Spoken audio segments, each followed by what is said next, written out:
Payments podcast from Bottomline Technologies.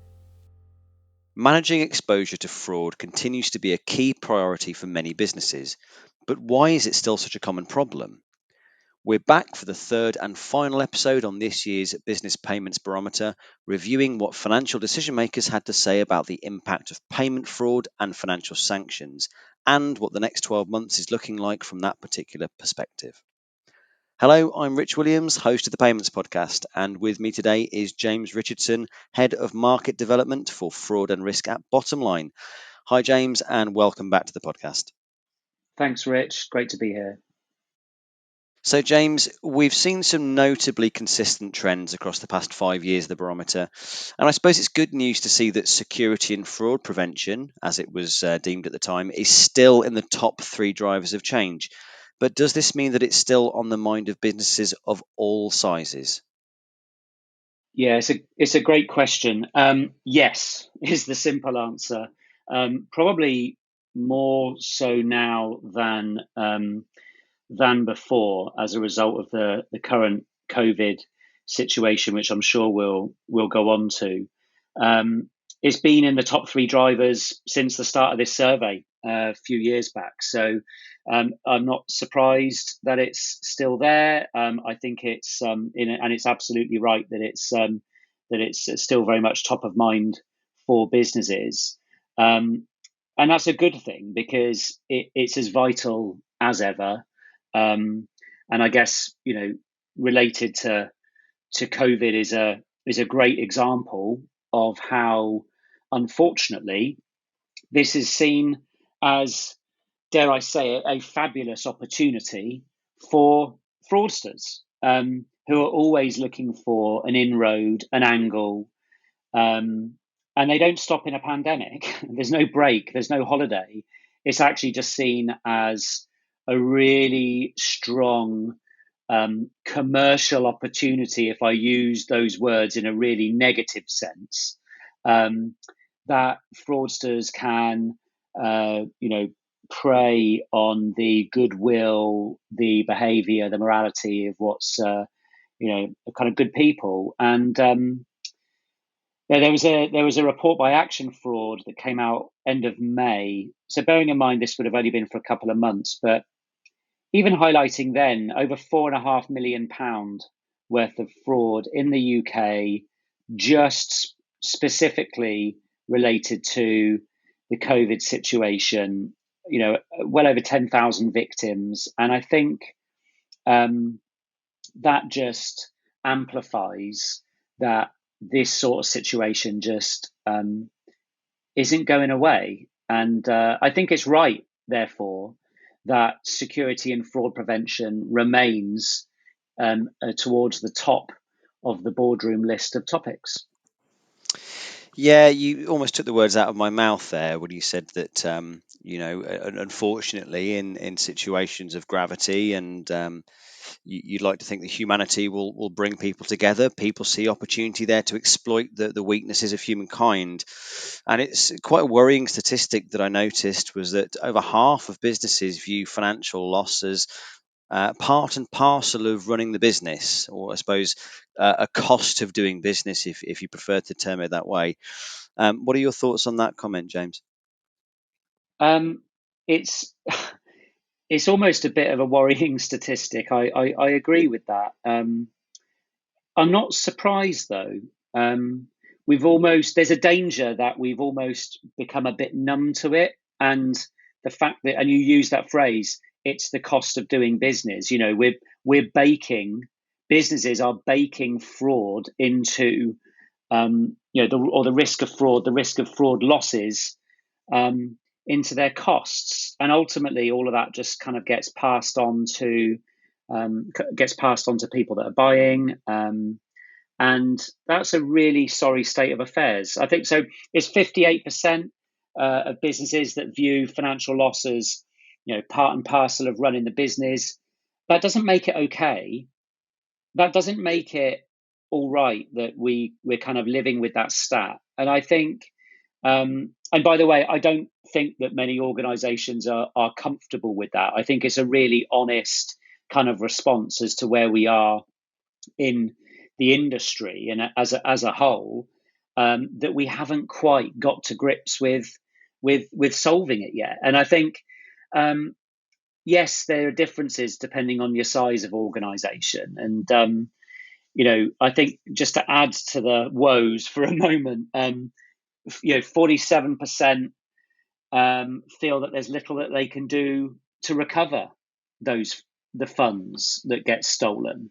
But on the positive side, if we're to look at the future, over 2/3, so 69% of organisations do think that there's more to mitigate against the fraud risk. So I do believe that this is, it's great to see the kind of opinion and the view of hundreds of organisations across Great Britain that kind of give us this great insight into what's going on across the economy.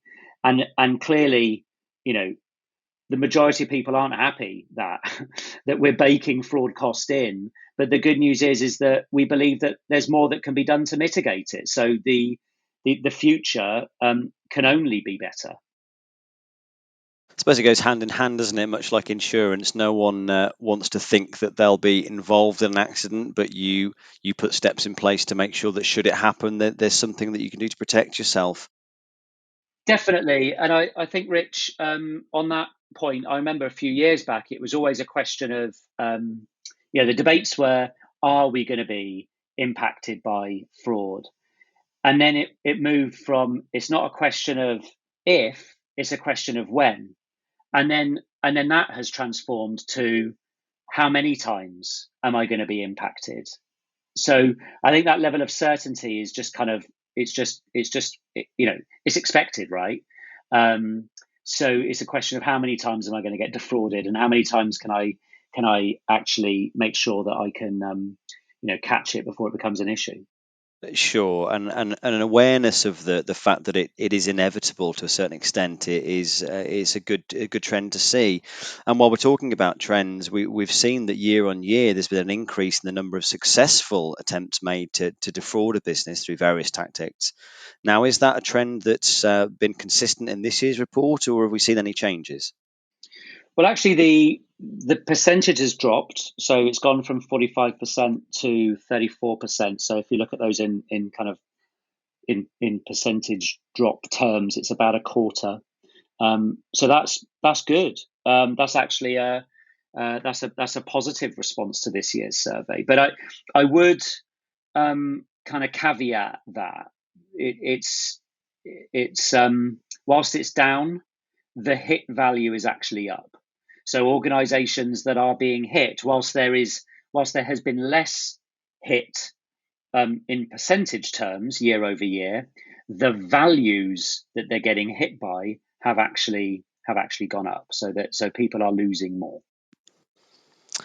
Okay, so that's not particularly great news, but just to move away from the percentiles, although they're clearly important, let's put some monetary figures on this. What have this year's financial losses to fraud been looking like based on the report that we did this year? Yeah, so small businesses, Rich, they're losing 14% more than this time last year. So that's now just under £100,000. And I think you've got to ask yourself, £100,000, that is pretty significant, irrespective of the size of the business, let alone a small business.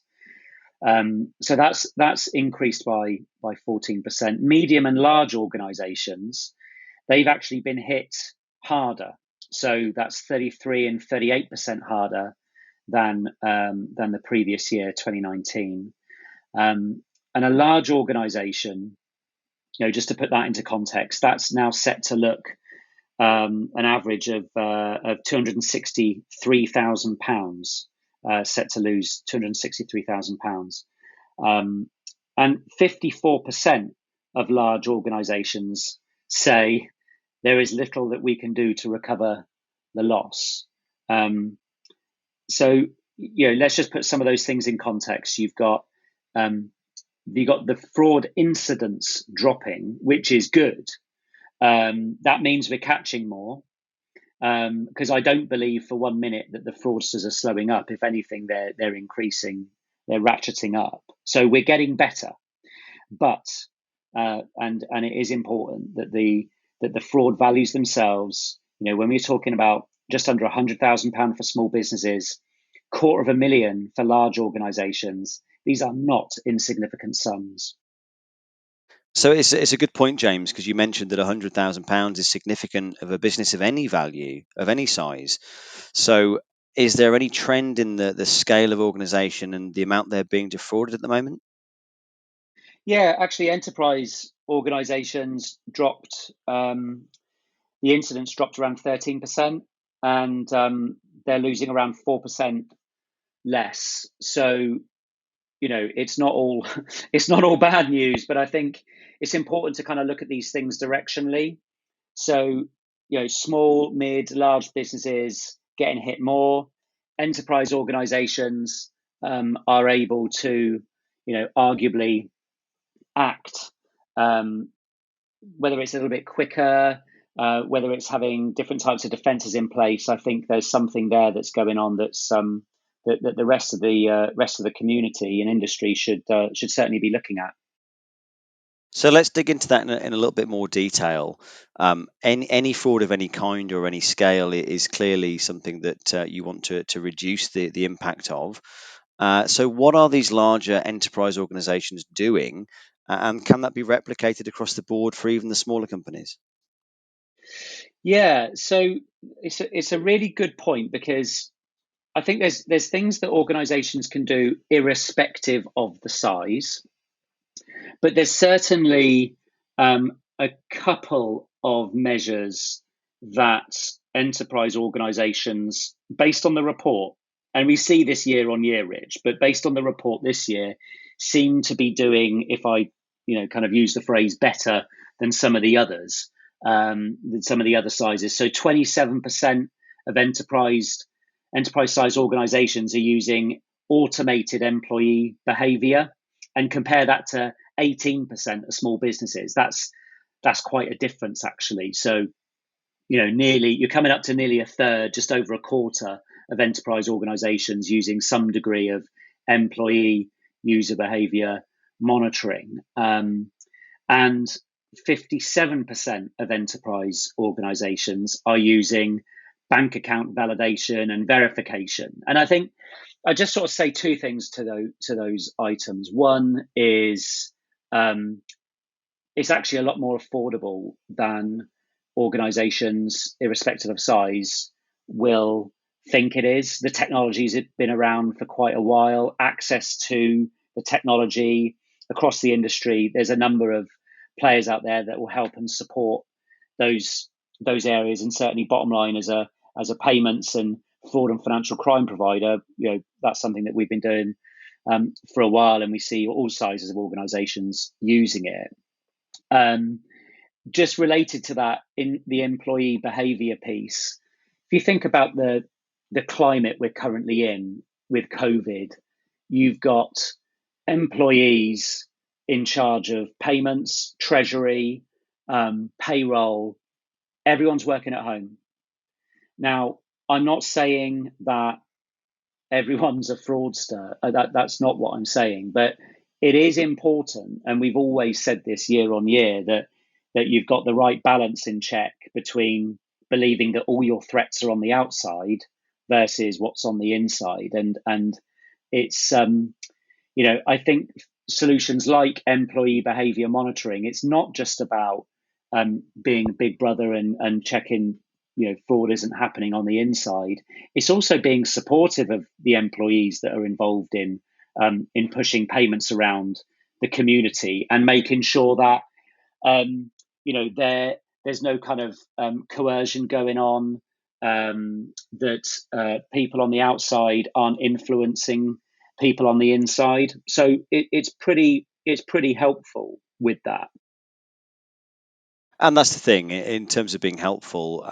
We're generally a species which is very prone to wanting. There's a desire to help people, and that's what the fraudsters take advantage of. We're more vulnerable and more aware of the care need in the community right now, particularly due to COVID, which gives a bigger opportunity for people to exploit that nurturing, caring response that we're naturally predetermined to do. Now, you mentioned validation and verification earlier, and that's certainly not something new, particularly to bottom line. Now, there's a fairly new initiative that's been launched called confirmation of payee. Are they the same thing, or is there a bit more difference between those two items? Yeah, so confirmation of payee is actually an industry initiative. You'll also hear it abbreviated as COP or COP. It actually came about as a consequence of a witch super complaint a few years back, and is kind of the industry's response to that super complaint. And it's basically about authorized push payment fraud losses, which is the fastest growing fraud activity, certainly within the UK. £450 million in 2019, and we're set to smash that in 2020. What it's about is knowing who you're paying when you're making kind of retail payments. That's kind of the phase one of it. So you've got when you and I are making payments through your mobile app, depending on the bank, because it's a scheme that's kind of based on kind of voluntary momentum in the main, but we're certainly expecting to see more banks sign up to this. It gives you a prompt to say, are you sure that you're paying the right person, based on putting the name in place. So the sort code and the account number are kind of really helpful in making the payment, and the account name is actually not used at all in today's world. And what confirmation of payee does is it joins together the account name and says that Rich Williams actually is linked to this sort code and account number, or could be linked. This is really helpful because fraudsters are out there taking full advantage of the fact that the account name doesn't have to match when it's going through faster payments or direct into backs. So that's confirmation of payee, Rich. The challenge is that it's a multi-year initiative, isn't fully mandatory, is based on voluntary action by the banking community. And whilst we fully applaud the top 6 that have signed up for this and supporting its retail customers, you got to think, well, what about the rest of the economy? What about the corporates? And what Bottom Line have been doing is offering validation and verification services to help with these sorts of kind of questions about who am I paying at various points in the payment process. And we've been doing that for a few years now, and it's great that we're fully supportive of confirmation of payee, and we'll certainly be supporting our customers with that over time as it all gets rolled out into the wider economy. Now, I believe that the awareness of that initiative, and as you said, it's a multi-year approach. We found that only half of the people surveyed actually heard of COP, which is a fairly worrying statistic. So, is it just that there's a lack of education out there, or are there more nuanced things going on here in the background? Yeah, I think this is a real challenge, because if you think about the payments industry, I've been in this industry for over 15 years, and I think there's been more change in the last 3 than there has in the previous 15. And a lot of individuals are kind of having to keep track of what's actually changing. And if you kind of see payments as, it's almost a bit back office, it doesn't really, the changes in the payment infrastructure don't really feel like they affect you.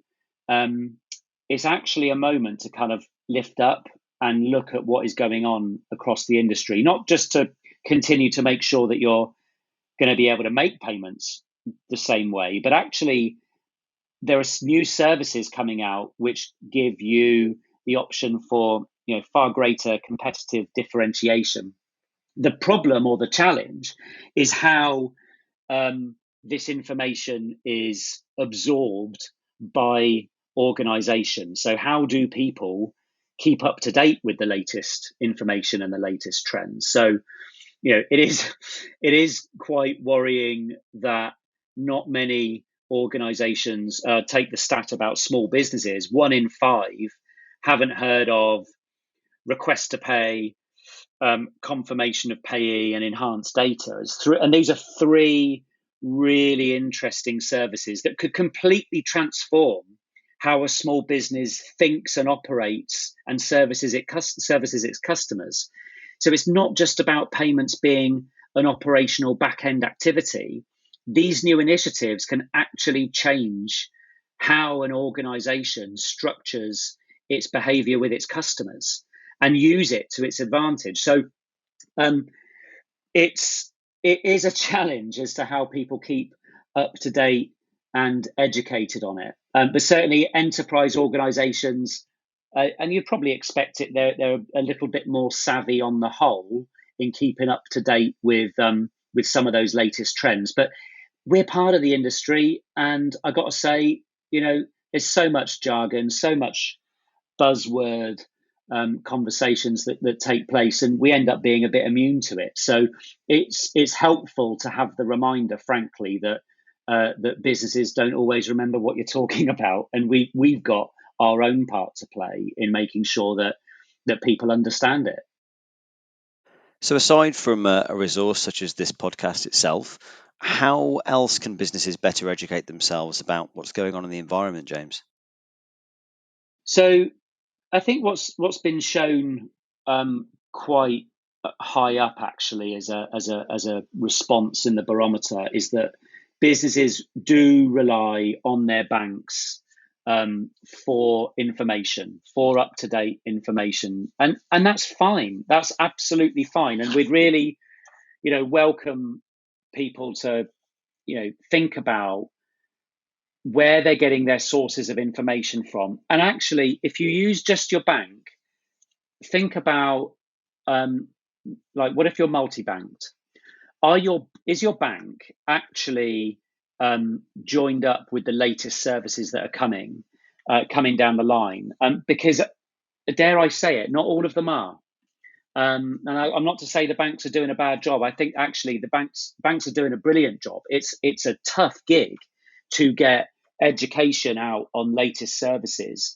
And what you've got to bear in mind is that some of the services might be eating into some of the bank's lunch money. So will the banks be advertising everything, or will they be advertising things that kind of make sense to them to keep their clients? And I think this is where the savvy kind of business leader, the savvy financial professionals, the savvy treasurer will be looking at multiple sources. I think it's great that Bottom Line do the payments podcast, and I think there are many sources like that. Clearly, none as good as Bottom Line's payment podcast, Rich. But there are, but it really is important that people look for other sources of information, not just the bank. So organizations like Bottom Line, brilliant. We've got to keep doing our bit. Find some other trusted payment partners that are really kind of, whether on LinkedIn, we're on Twitter, whether you're getting podcast information, some do videos. It's a much more open community than it ever used to be. And you don't have to be a client in order to get access to the information. It's much more, it's seen much more freely available now, and I think that's great. So you mentioned the banks there, so that's a fitting time to move on to sanction screening. Now, for the last few years, the subject of financial crime has been increasing amongst corporate businesses. And back in 2019, we discovered that little under 3/4 of financial decision makers agreed that responsibility for sanction screening lies with the banks solely. Now, did this year's results show the same outcome, or are people changing their mindset on that point, James?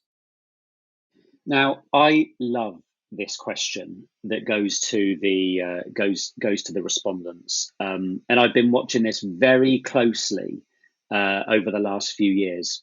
And and the reason why is that I've been a really firm believer in the last few years that what goes to the banks goes to the corporates, and it's only a question of time. So sanctions in this year's report, the question was, as you said, about the discovery that little under 3/4 of financial decision makers agreed that it was the responsibility of the banks to do it. And in this year, so let's flip that for a second. So the inverse is to say that a quarter believed that they should take some responsibility. And this year, it's gone up from a quarter to 56%. So what it's showing is that you've gone from a quarter of organizations that believe they should take more responsibility to half believing that they should take more responsibility in the sanctions checking. Now, this, I think, is a really interesting point, because I think organizations are waking up to the fact that the banks are always going to do it. That's not going to change.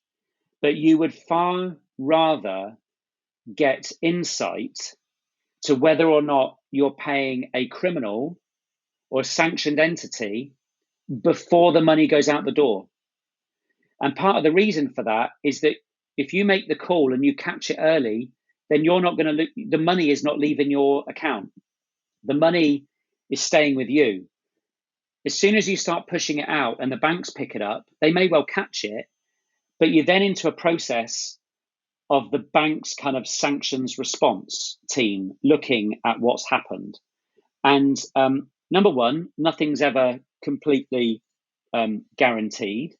And it's the organization's responsibility to make sure that they're not paying sanctioned entities. If the money goes out the door and they're paying a sanctioned entity, you're not talking about fraud, okay? You're talking about a financial crime. And financial crime as a consequence. You could now be fined. You could go to jail. And I think, this is certainly an area that we've been looking at over the last few years, because we work with banks, we work with corporates, and we've certainly been seeing more corporates take responsibility for sanctions checking before the payments go out the door. And we've seen that year on year. And I was really pleased and encouraged to see, half of the corporate respondents saying that they felt that they should have more responsibility to sanctions check. So I think that's a really great kind of encouragement, and we've seen that go year on year, Rich. Now, we were talking earlier about the incidence of fraudulent attempts, and we chopped that down into size. And I'll ask the same question again, or a very similar one. How does what you've described depend on the size of the organization in question? Yeah, so I think you'd probably expect it, but enterprise organizations responded with 79%, saying that they were willing to take on more responsibility, compared to small organizations saying 62%. But I've got to be honest, 62%, that's a lot higher than I was expecting to see. I think it's all directionally great. And the theme for me that's growing and continues to be the trend year on year is that organizations want to be more in control of their money. They want to be more in control of their own destiny. They want to be more in control of knowing who they pay. And it's not just about knowing whether they're paying a fraudster. They also want to get greater insight earlier on whether they're paying a financial criminal, and they want to make sure that they are doing their part with playing by the legalities as they should. It's not just the bank's responsibility. So larger responses coming back from enterprise organizations, which is great. I think all of this is a it's a willingness underpinned by regulation. That's certainly the case for enterprise organizations who will have teams responsible for understanding regulation, understanding the governance around payments. But for smaller organizations, I don't think it's as much about the regulation. I think it's about their reputational risk. It's about their understanding of commercial losses. And as I said before, just wanting to be more in control of knowing who they pay. James, thanks once again for giving us a bit of insight today into the fraudulent or anti-fraud statistics, if you like, into the 2020 Business Payments Barometer.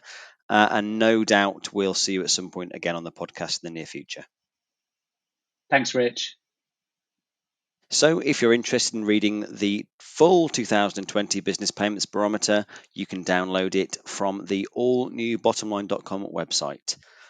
Unfortunately, that's all we have time for today. In the meantime, you can listen to more episodes on all things payments at the touch of a button using your preferred provider, and we will see you all next time.